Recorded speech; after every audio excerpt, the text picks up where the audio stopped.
ఇప్పుడు తెలంగాణ సోదర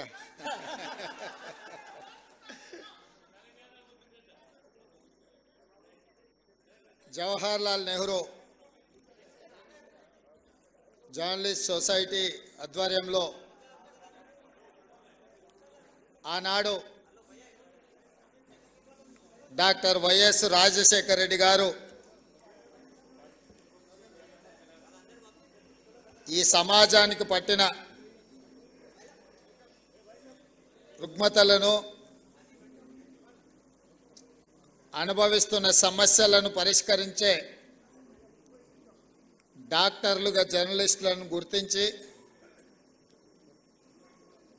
సమాజానికి చికిత్స చేసే డాక్టర్లు అనారోగ్యానికి నిర్లక్ష్యానికి గురైతే అది సమాజానికి నష్టము అన్న ఆలోచనతో ఆనాడు జర్నలిస్ట్ మిత్రులందరికీ కూడా ఇంటి స్థలాలు కేటాయించాలని డాక్టర్ వైఎస్ రాజశేఖర రెడ్డి గారు శ్రీమతి సోనియా గాంధీ గారి నేతృత్వంలో నిర్ణయం తీసుకోవడం జరిగింది. సరే, ఆనాటి నుంచి ఈనాటి వరకు జరిగిన పరిణామాలు నేను పెద్దగా వివరించదలసిన అవసరం లేదు, మీకు అందరికీ తెలుసు. కానీ ఈరోజు ఒక పండగ వాతావరణంలో 1100 మంది జర్నలిస్టు కుటుంబ సభ్యుల సమక్షంలో నిలబడి ఈ సమస్యకు శాశ్వత పరిష్కారం చూపించిన సహచార మంత్రివర్గ సభ్యులు పొంగులేటి శ్రీనివాసరెడ్డి గారు, అదేవిధంగా కార్యక్రమంలో పాల్గొన్న సహచార మంత్రివర్గ సభ్యులు పొన్నం ప్రభాకర్ గారు, మేమందరం గౌరవించి ప్రభుత్వం ఏర్పడ్డ తర్వాత నేను తెలంగాణ రాష్ట్రానికి ముఖ్యమంత్రి కావాలని ఎంత బలంగా అనుకున్నానో ప్రెస్ అకాడమీ చైర్మన్గా శ్రీనివాసరెడ్డి గారిని కూడా నియమించాలని అంతే బలంగా నేను ఆనాడు భావించిన. ప్రెస్ అకాడమీ చైర్మన్గా పెద్దలు శ్రీనివాసరెడ్డి గారు ఈనాడు ఈ కార్యక్రమాన్ని ఏర్పాటు చేసి ఇందులో పార్లమెంట్ సభ్యులు చామల కిరణ్ రెడ్డి గారు, శాసన సభ్యులు మల్రెడ్డి రంగారెడ్డి గారు, వేం నరేందర్ రెడ్డి గారు, నగర ప్రథమ పౌరురాలు గద్వాల విజయలక్ష్మి గారు, అదేవిధంగా డిప్యూటీ మేయర్ శ్రీలత గారు, ఐఎన్టీఆర్ కమిషనర్ హనుమంతరావు గారు, సోదరులు పాత్రికేయ మిత్రుడు దేవులపల్లి అమర్ గారు, వేదిక మీద ఉన్న పెద్దలు, తెలంగాణ సమాజానికి ప్రతినిధులుగా ఉన్న జర్నలిస్టు కుటుంబ సభ్యులందరికీ కూడా ఈ సందర్భంగా అభినందనలు తెలియజేస్తున్నాను. ప్రతి సమస్యకు ఏదో ఒక పరిష్కారం ఉంటుంది. పరిష్కారం గొప్పగా ఉండొచ్చు, పరిష్కారం మామూలుగా ఉండొచ్చు. కానీ పరిష్కరించవలసిన వ్యక్తులు బాధ్యతాయుతంగా వ్యవహరించినప్పుడే ఆ సమస్యకు పరిష్కారం దొరుకుతుందని చెప్పి నేను బలంగా నమ్ముతాను. ఉమ్మడి రాష్ట్రంలో తెలంగాణ రాష్ట్ర ఏర్పాటు అనేది ఒక పెద్ద సమస్య, జటిలమైన సమస్య, చిక్కుముడి లాంటి సమస్య. అంత జటిలమైన చిక్కుముడి లాంటి సమస్యకే కాంగ్రెస్ పార్టీ పరిష్కారం చూపించి తెలంగాణ రాష్ట్రాన్ని ఏర్పాటు చేసింది.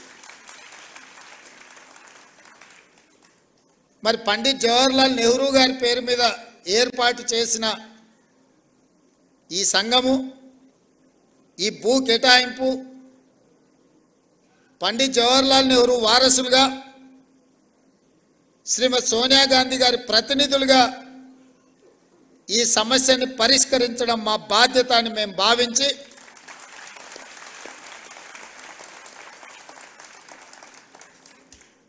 మా మిత్రుడు శ్రీనివాసరెడ్డి గారు 2 శాఖలు వారు కోరుకోలేదు.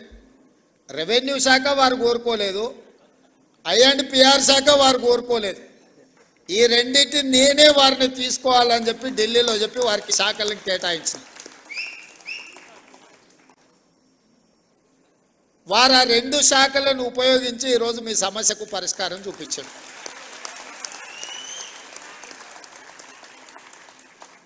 నా దగ్గరికి వంశీ, రవికాంత్ ఇతర మిత్రులు వచ్చి 2-3 సార్లు నన్ను అడిగితే నేను చెప్పిన, పైనుంచి ఆదేశాలు ఉండవు. ప్రభుత్వం నడవడానికి ఒక ప్రాసెస్ ఉంటుంది, ఒక విధానం ఉంటుంది.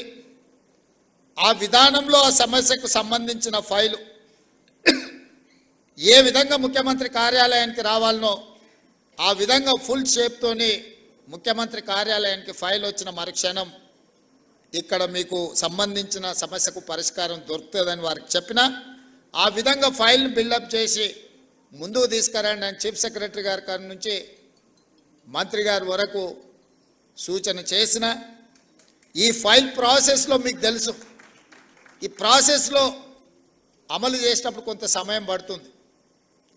ఆ ప్రాసెస్లో జరిగిన డిలేనే కానీ నిర్ణయం తీసుకోవడానికి ఈ ప్రభుత్వానికి శశబిశలు లేవు.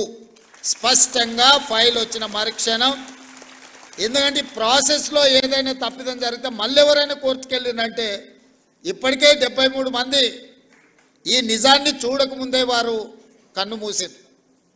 ఇంకా చాలామందికి ఇలాంటి నష్టం జరగకూడదు, మీ సమస్యకు శాశ్వత పరిష్కారం చూపించాలన్న ఆలోచనతోనే మా ప్రభుత్వం శాశ్వతమైన పరిష్కారాన్ని ఈరోజు మీకు అందరికీ చూపించడం జరిగింది.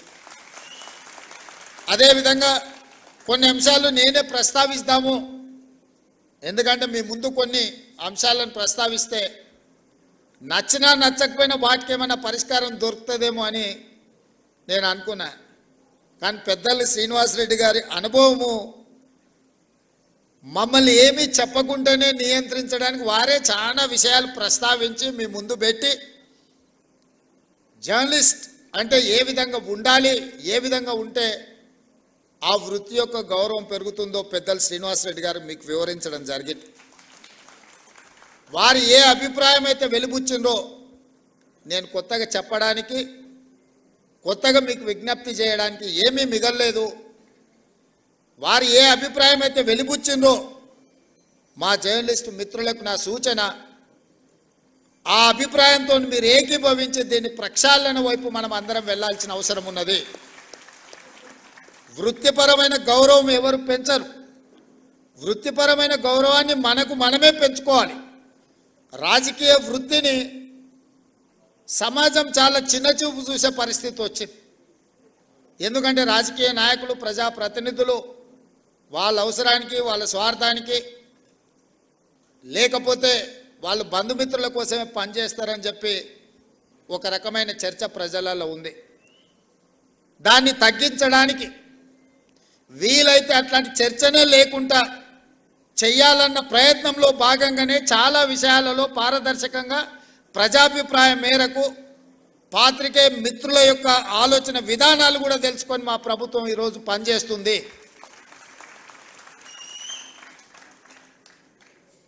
వ్యవస్థల మీద నమ్మకం పెంచాలి అన్నదే మా యొక్క ఆలోచన. ఈ వ్యవస్థలలో ఒక భాగం జర్నలిజం. నేను 1-2 విషయాలు జస్ట్ అవుటర్ లైన్ టచ్ చేసి వదిలేస్తా.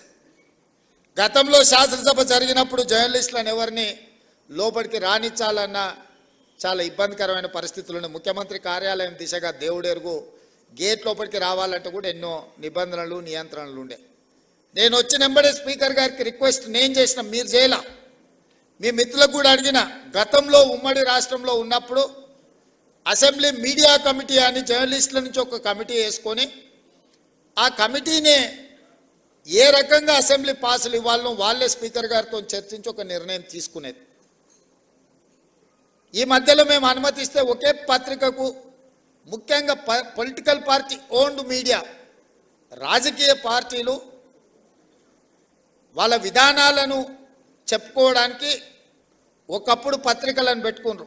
అంటే సిద్ధాంతపరమైన వైరుధ్యాలు ఉన్నప్పుడు సిద్ధాంత భావవ్యాప్తి కోసము ఆనాడు రాజకీయ పార్టీలు వాళ్ళ సిద్ధాంతాలను ప్రజలకు వివరించడానికి, ప్రజల్ని ఆ సిద్ధాంతం వైపు ఆకర్షితులను చేయడానికి, ఆ సిద్ధాంతం ద్వారా సమాజానికి మేలు జరగడానికి ఆనాడు రాజకీయ పార్టీలు పత్రికలను పెట్టుకున్నారు.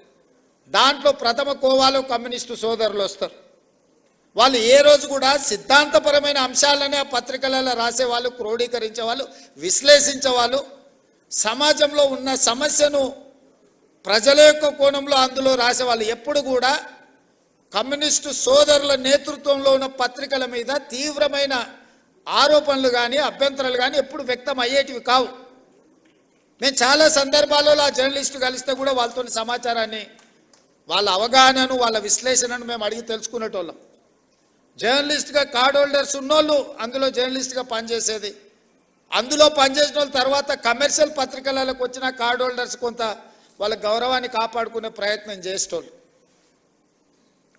ఆ తర్వాత పరిణామ క్రమంలో వచ్చిన పరిస్థితుల్లో రాజకీయ పార్టీలు ప్రారంభించుకున్న పత్రికలు కార్యకర్తలుగా మారితే పర్వాలేదు, నాకేం అభ్యంతరం లేదు.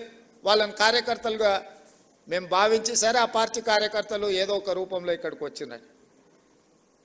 కానీ ఉన్మాదంతో ఎట్టి పరిస్థితుల్లో ప్రెస్ మీటో లేకపోతే అక్కడ జరుగుతున్న కార్యక్రమాలని డిస్టర్బ్ చేయాలన్న ఆలోచనతోనే వ్యవహరించే పరిస్థితులు ఈరోజు వచ్చినాయి. దీన్ని మనం ఏ రకంగా ఎదుర్కోవాలనో మీరు చెప్పాలి. ఈరోజు సమాజంలో కొత్తగా వచ్చిన సమస్య ఇది.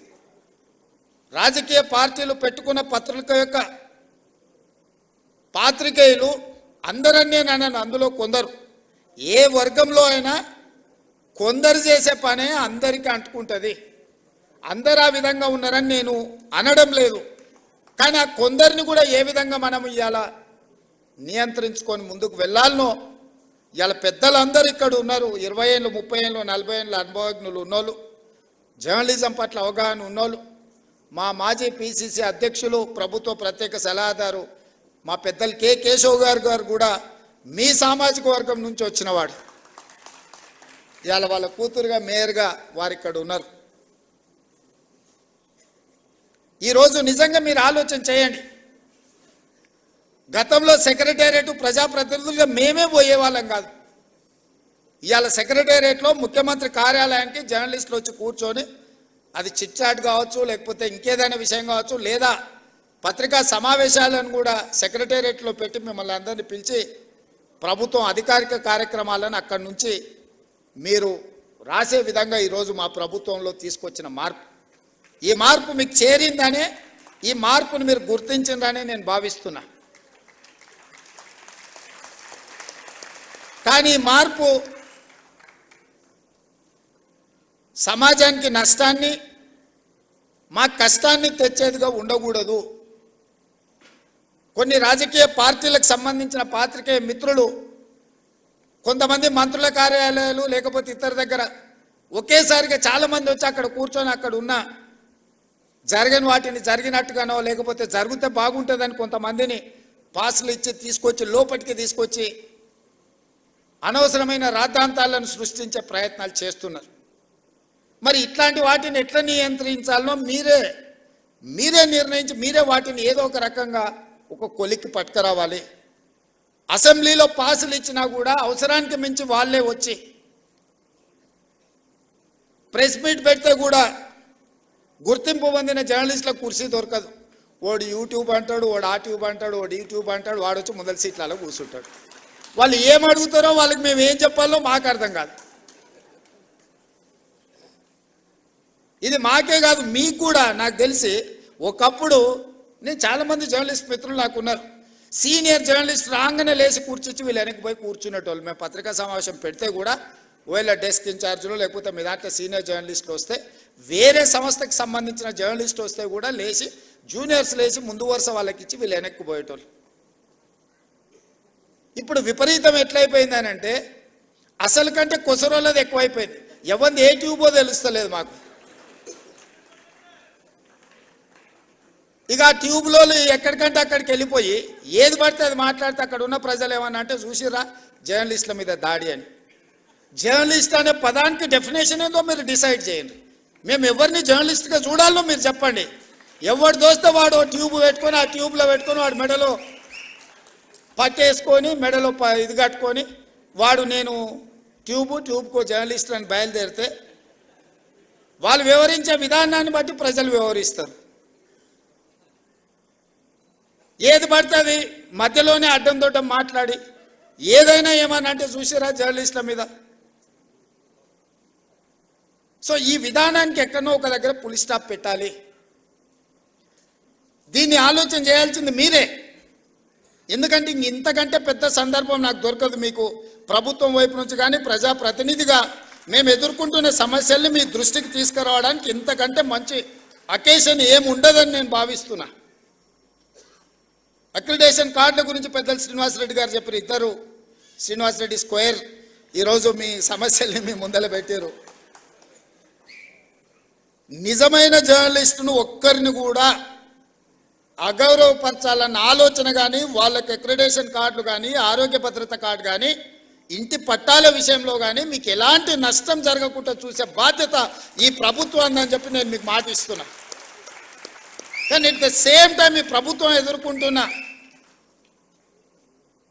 అనవసరమైన రాద్ధాంతాలను నియంత్రించాల్సిన బాధ్యత మీ మీద ఉన్నది. మీరు డిఫైన్ చేయండి ఎవరిని జర్నలిస్ట్గా మేము గుర్తించాలి, ఆ జర్నలిస్ట్కు ఉన్న ఎథికల్ లైన్ ఏంది, ఏ హద్దు దాటకుండా జర్నలిస్టు ఉండాలి, ఆ జర్నలిస్టు హద్దు దాటి వివరించినప్పుడు ఎదురుగున్నోడికి క్షణికావేశానికి లోనైనప్పుడు జరిగే పరిస్థితులు ఎట్లా ఉంటాయి, వీటన్నిటిని కూడా మనము ఆలోచన చేసి ఒక పరిష్కారం చూపించుకోవాల్సిన బాధ్యత మన మీద ఉన్నది.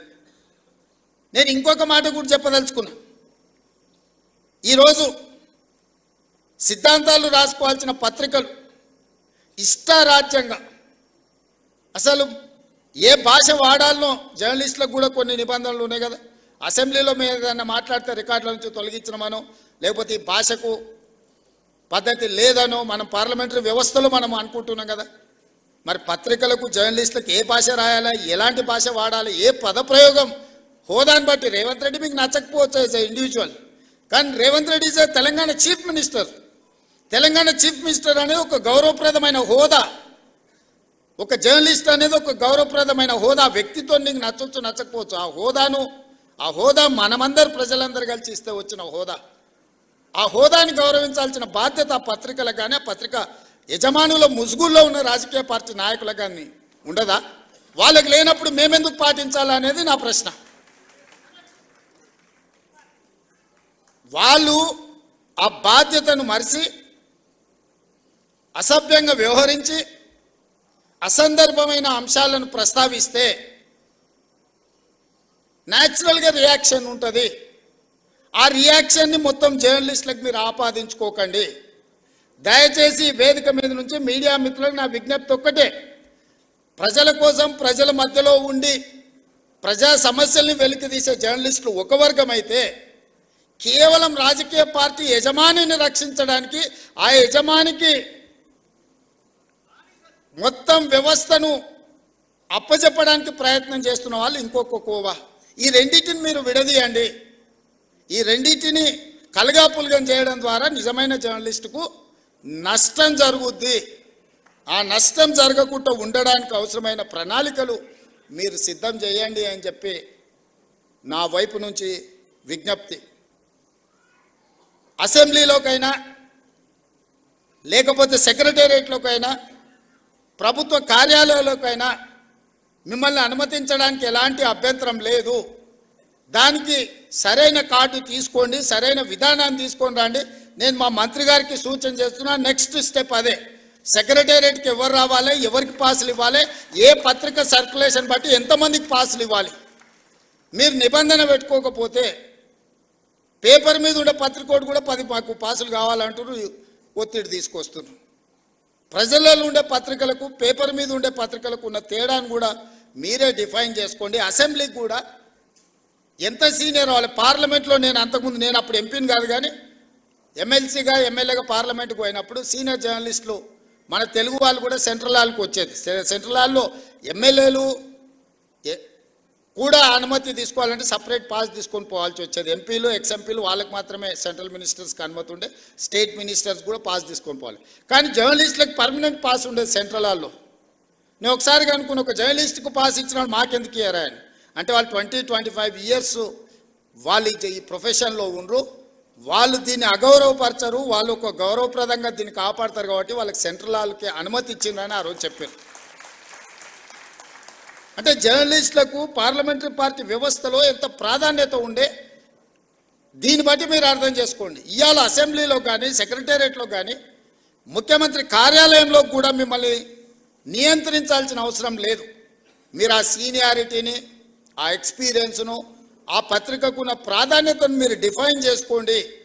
చేసుకున్నప్పుడు మీరు వాకిన్ ముఖ్యమంత్రిని కలవడానికైనా, వాకిన్ ఎనీ అదర్ మినిస్టర్ని కలవడానికైనా అనుమతించడానికి మాకు ఎలాంటి అభ్యంతరం లేదు.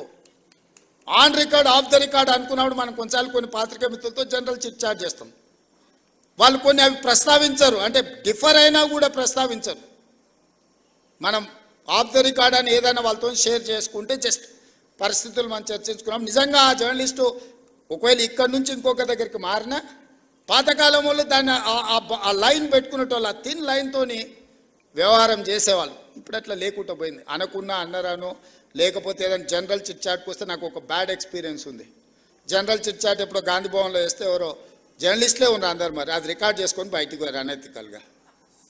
మనం ఊరికే కూర్చున్నప్పుడు యథాలాపంగా మాట్లాడుతుంటాం మనం, అంటే భాషలో కానీ లేకపోతే భావంలో కానీ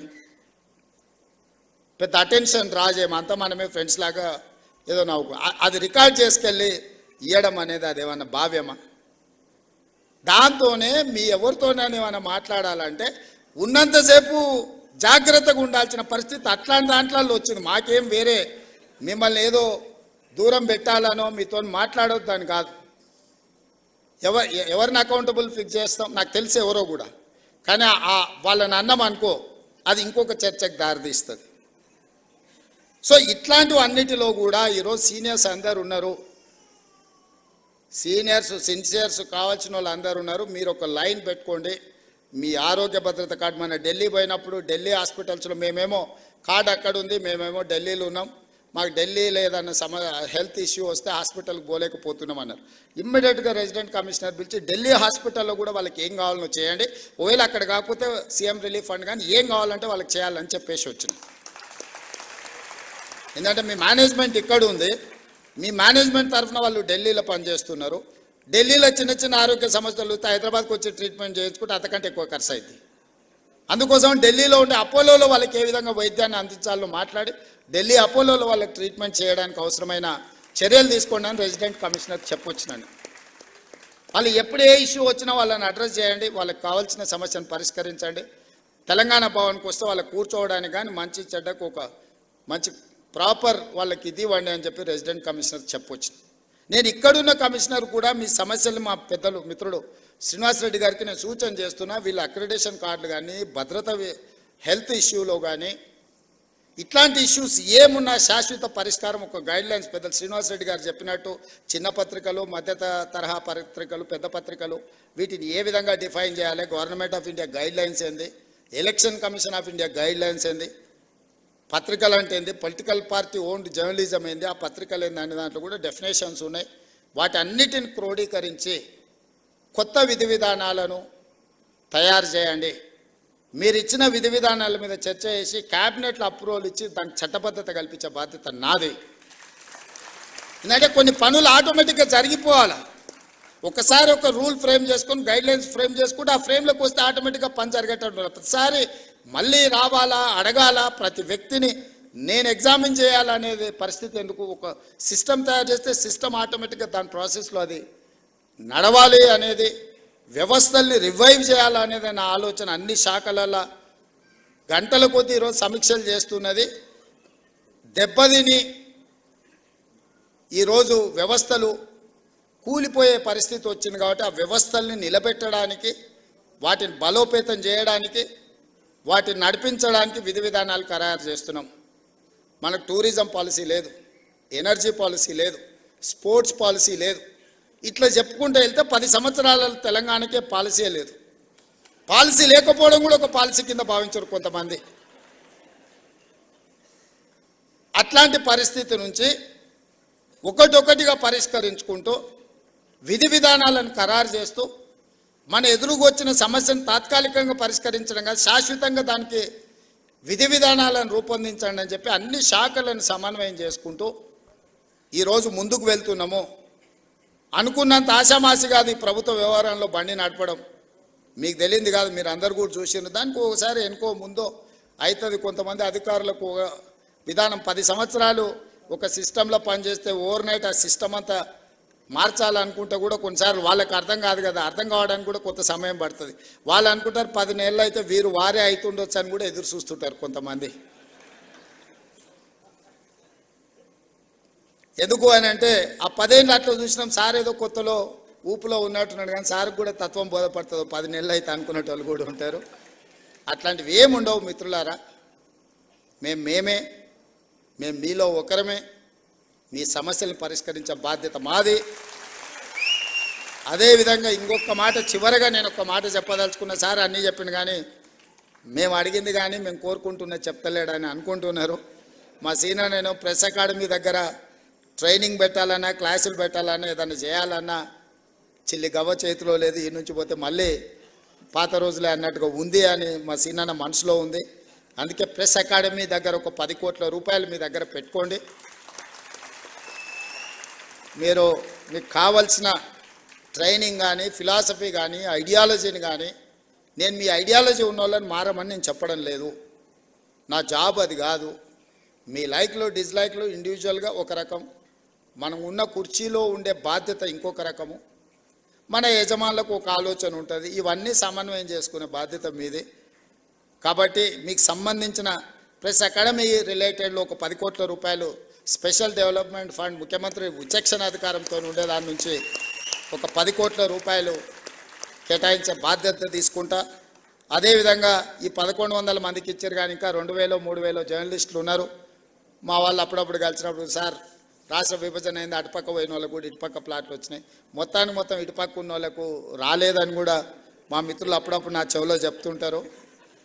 బంజారా హిల్స్ వచ్చినప్పుడు బంజారా హిల్స్లో మీరు భాగస్వాములు అయినరు, జూబ్లీ హిల్స్ వచ్చినప్పుడు జూబ్లీ హిల్స్లో మీరు భాగస్వాములు అయినరు, గచ్చిబౌలి వచ్చినప్పుడు గచ్చిబౌలిలో మీరు భాగస్వాములు అయినరు, చివరికి ఆ కొంపల్లి వస్తే కొంపల్లి దగ్గర పేట్ బషీరాబాద్లో మీరు భాగస్వాములు అయినరు.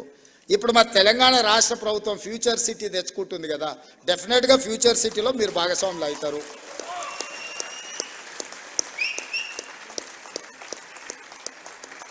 ఎవరైతే రాదేమో అనే బాధలో కానీ ఆందోళనలో కానీ ఉన్నవాళ్ళు ఎవరు బాధపడకండి, ఆందోళన చెందకండి. అర్హులైన వాళ్ళందరినీ కూడా ఫ్యూచర్ సిటీలో భాగస్వాములను చేసే బాధ్యత నాది.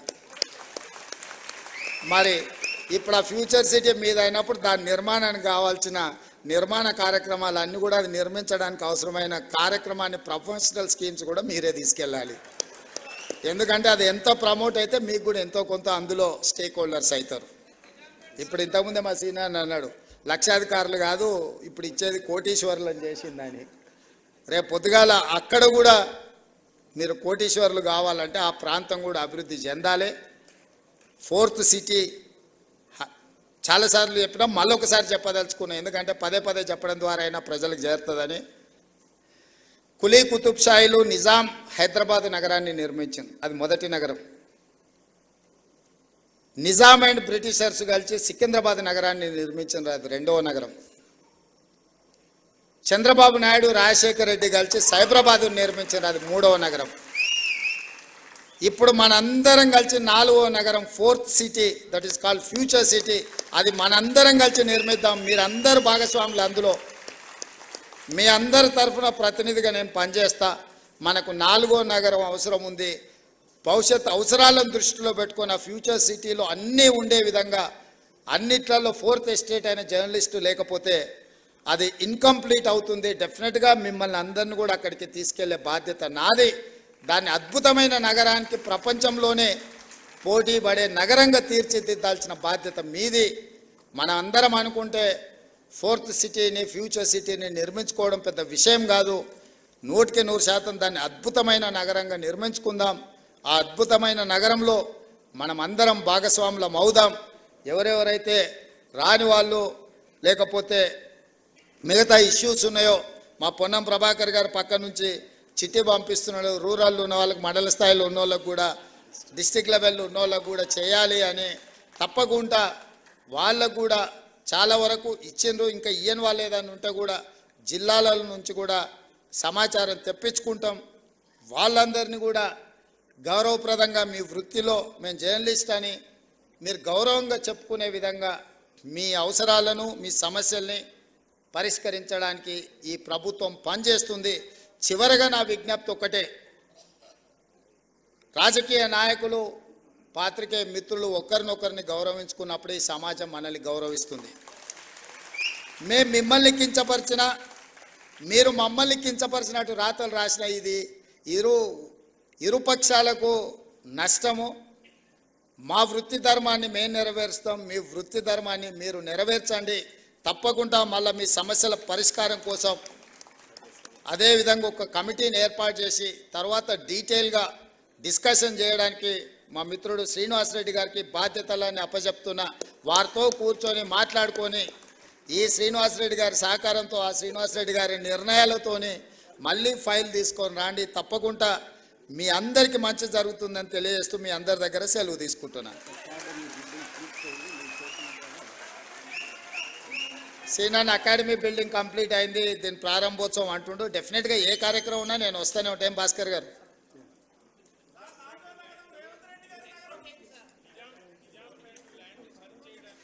డెఫినెట్గా వంశీ చెప్పింది నాకు గుర్తుంది. అంచనా తెచ్చుకున్నాక దాన్ని ఏం చేయాలనో చెప్తా. రెండు ఏదున్నా మీకు ఇచ్చిన భూమితో పాటు మీకు చేయగలిగిన సాయం ఇట్లా మీరు మీ గురించి చెప్తారు. మీతో పాటు నేను కూడా హౌసింగ్ సొసైటీలో సభ్యుని, మా ఇంట్లో వస్తే అంటున్నారు వాళ్ళకి పట్టాలు ఇచ్చినాగా నీళ్లు పట్టా ఎప్పుడు వస్తుంది అని. ఎమ్మెల్సీగా నేను కూడా 10 లక్షలు కట్టినా, నేను కూడా అందులో సభ్యుని. నా ఇంటి పట్టా రాలా, కానీ మీ ఇంటి పట్టా క్లియర్ చేసినాము. కాబట్టి తప్పకుండా మీరు తీసుకొచ్చిన సమస్యలు మా అధికారులు రాసుకున్నారు. వాటిని దృష్టిలో పెట్టుకొని తప్పకుండా వాటిని పరిష్కరించడానికి ముందుకెళ్తామని తెలియజేస్తూ సెలవు తీసుకుంటున్నా. ధన్యవాదాలు మిత్రులారా.